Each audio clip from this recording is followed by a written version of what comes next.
Dear listeners, change doesn't ask permission. It doesn't arrive at a convenient time.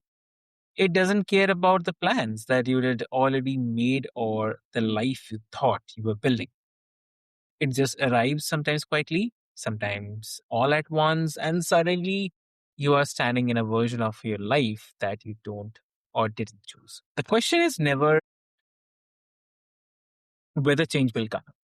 The question is what you become in the space between who you were and who you are learning to be. So today's guest, dear listeners, has lived that question from the inside, and what she found there is worth slowing down for. So, here, dear listeners, welcome back to another powerful episode of Mind Meets Machine, where we sit with the conversation that actually matter about the human experience, about resilience, and about what it really takes to move forward.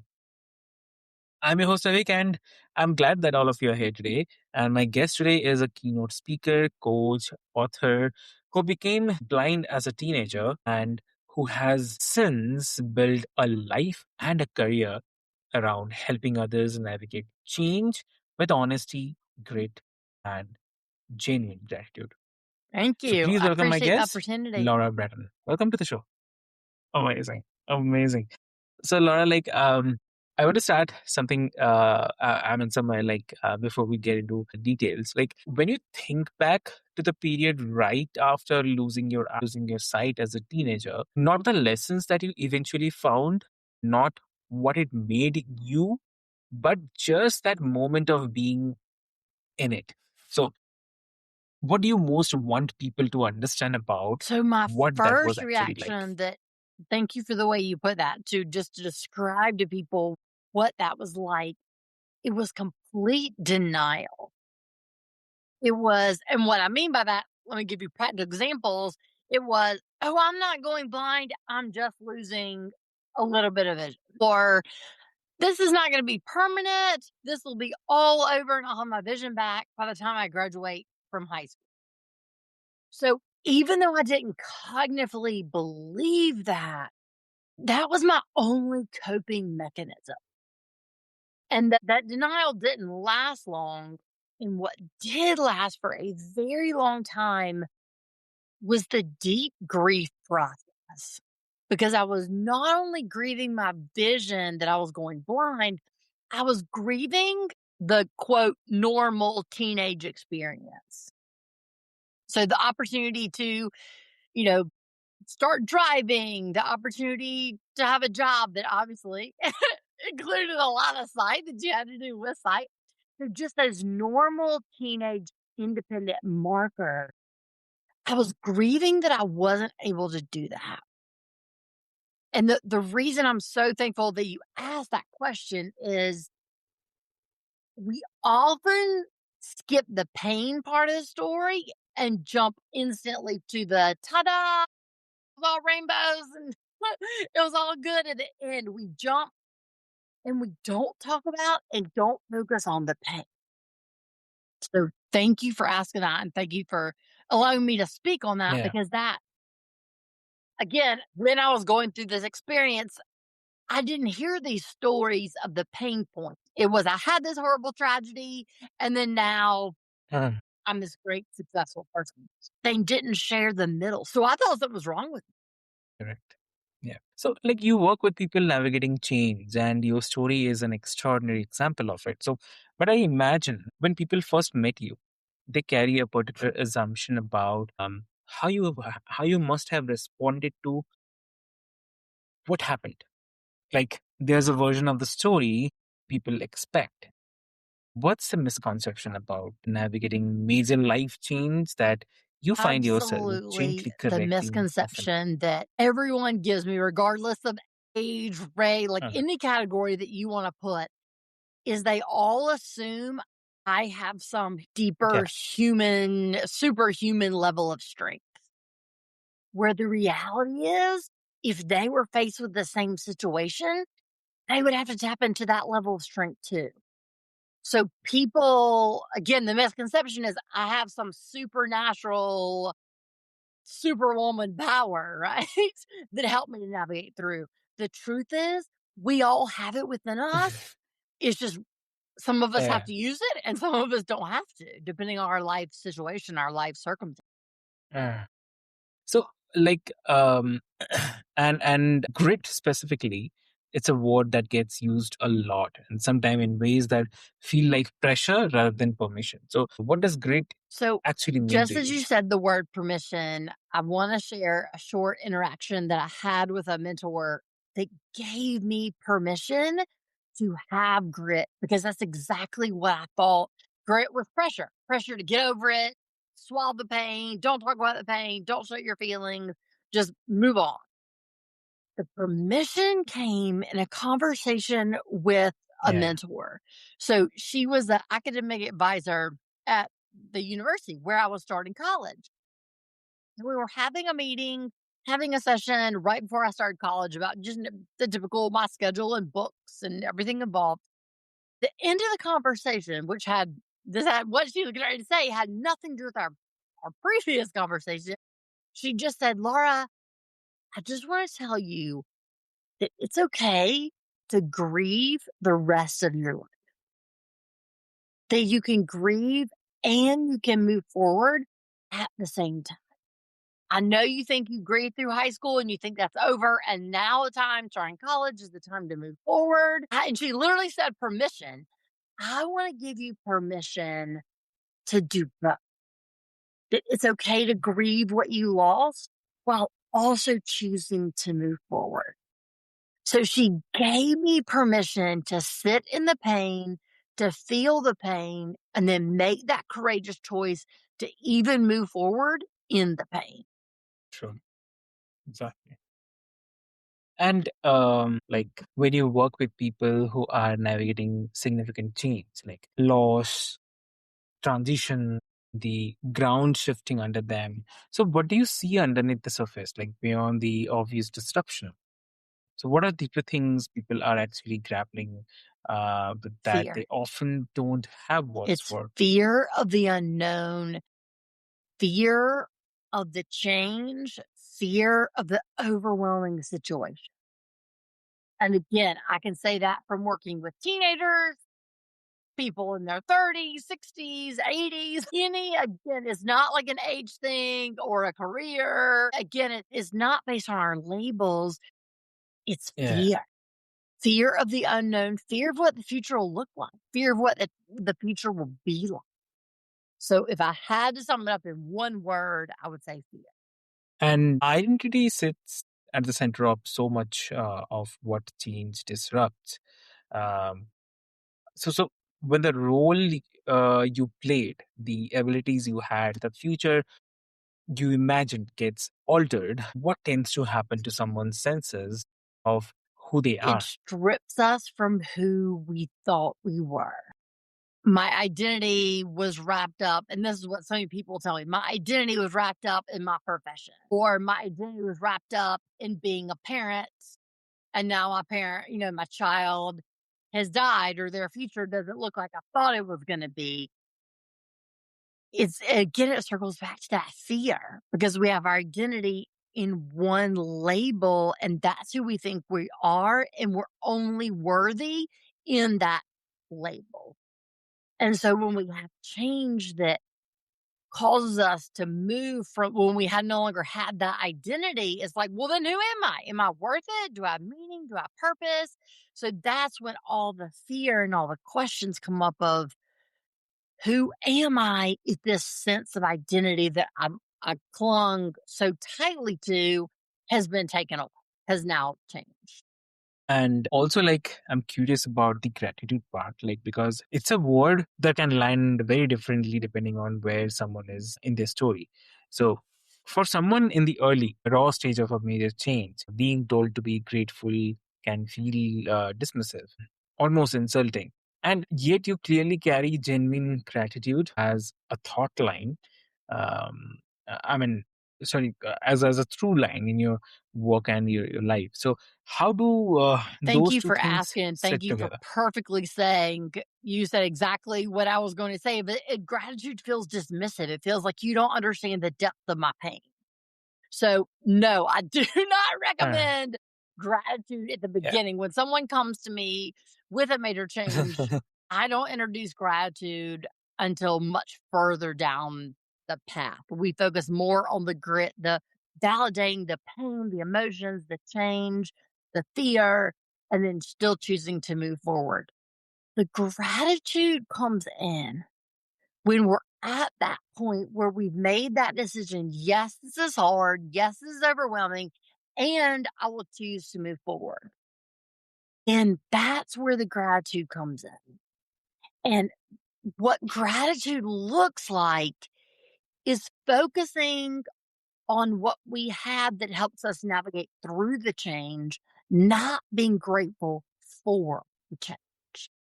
So a very practical example in my life and that I work with other people Very on true. is I didn't learn to say, I'm so grateful for this blindness. I'm thankful this happened.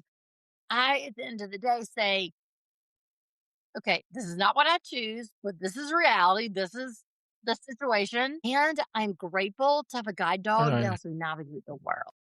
So again, I want to make it very, very, very clear. It's not, I don't introduce gratitude and I do not recommend gratitude when you just have experienced a loss. It's when you have chosen to move forward, when you've chosen, okay, this is my new reality for here. And I choose to move forward in it. That's when the Yeah. gratitude comes in as the source of strength. So, um, okay, and for someone who is listening right now, who is in the middle of a change they didn't ask for, maybe a health shift, a relationship pending, which is ending, a career collapsing, loss of something they thought was permanent. So, what is the first honest thing they need to give themselves permission to do? Not a fix, not a reframe, Feel just first real step. and validate their emotions. Acknowledge, yes, I'm having a panic attack because this is so scary. I don't know how I'm going to pay the bills. Yes, I am overwhelmed with depression because I thought this job was going to be here forever. I thought this person, this relationship was going to be there forever. I cannot say enough about the power of sitting and acknowledging our pain and the extreme circumstances. Yeah, this is a really, really hard situation to navigate. And I wish it wasn't happening to me. And I just want to not deal with it and wish it would go Right. away. Validating that pain gives us power to then move forward. When we skip that step, we always feel it in our being, but not having the acknowledgement allow just prevents us from moving forward because we're stuffing down the emotions we just want to feel and express. Does that make sense what I mean? It Yeah, sounds counterintuitive, like, why would you feel the pain, right? Let's move away from the pain. makes sense. But sitting and acknowledging the pain lets the pain breathe. It lets the pain dissipate. It lets the pain go away. I agree. I agree. And and coaching, the work you do one on one with people, what does that space make possible that a keynote or book cannot quite reach? Like, when what happens in The the gift of the intimacy of that coaching kind is of that work we can that's different? dive deep specifically in that person's situation. The gift of the keynote of the book is that I can provide empowerment and resources for people to take and use. The gift of the coaching is we can take those same resources and make them specific to your loss, to your change, to your transition, to exactly what you're experiencing. So the coaching makes it very tailored Yeah. to the person's experience. The difference between inspiration and the transformation is often that personal accompaniment. So, someone walking alongside you when the path gets unclear. And that's not something a stage moment or I'd say a chapter can fully replicate. That's a relationship. And I think definitely, like, what you are saying is how real change actually happens for most Because people. So, again, it uh, provides that exactly. Yeah. healthy interdependence. I have a coach that I can Uh, trust, that I can depend on in a healthy way to exactly. know when I'm feeling weak, when I'm angry, when I'm crying, they're going to be there to support me. They're not just going to tell me, get over it and move on. And so change is not a one time event for most people, and neither is the navigation of it. So there are seasons where you feel you have found your footing, and then something shifts again.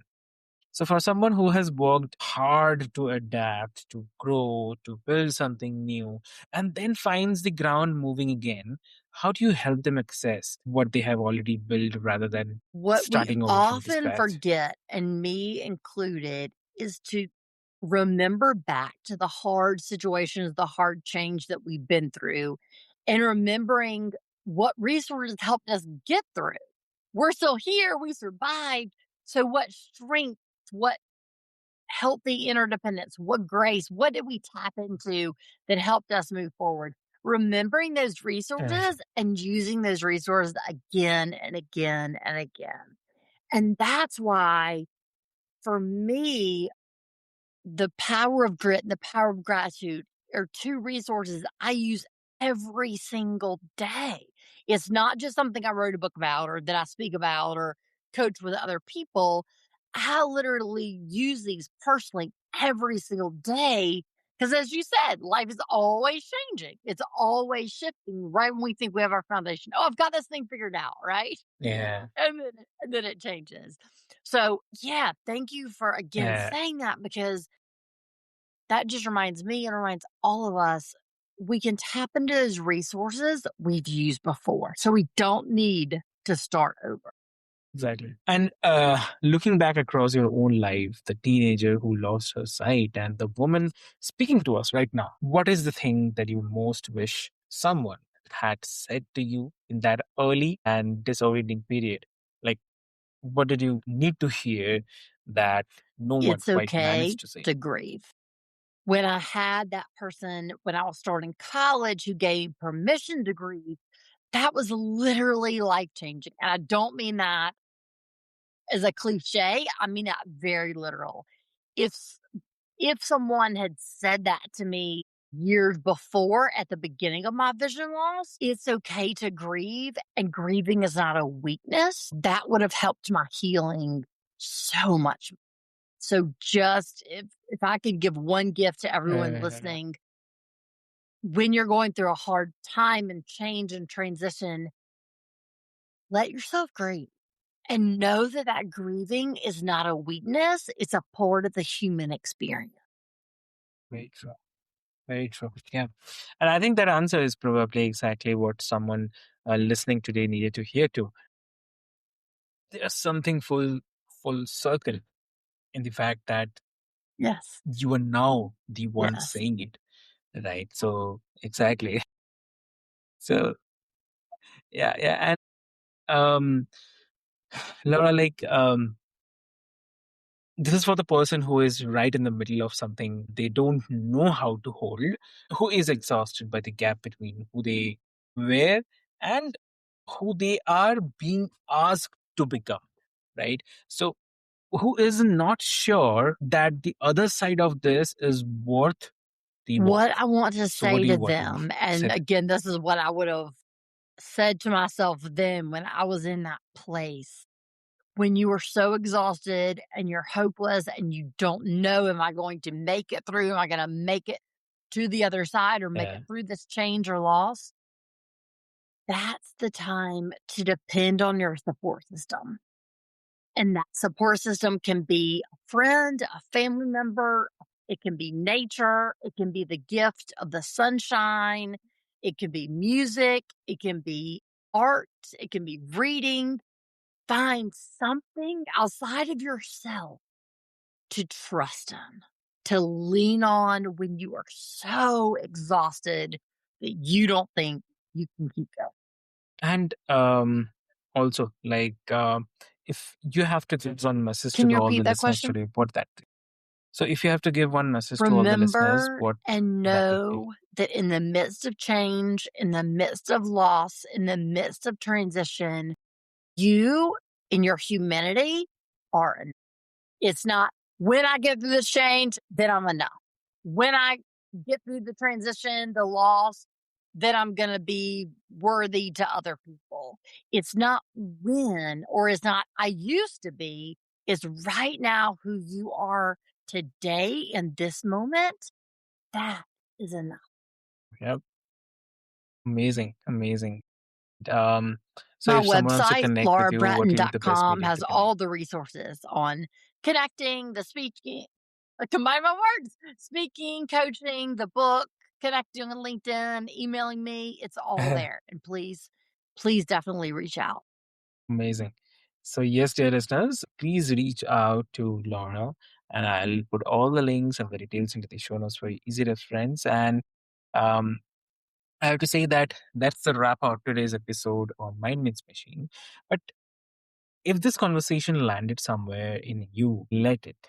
Don't rush to wrap it up immediately.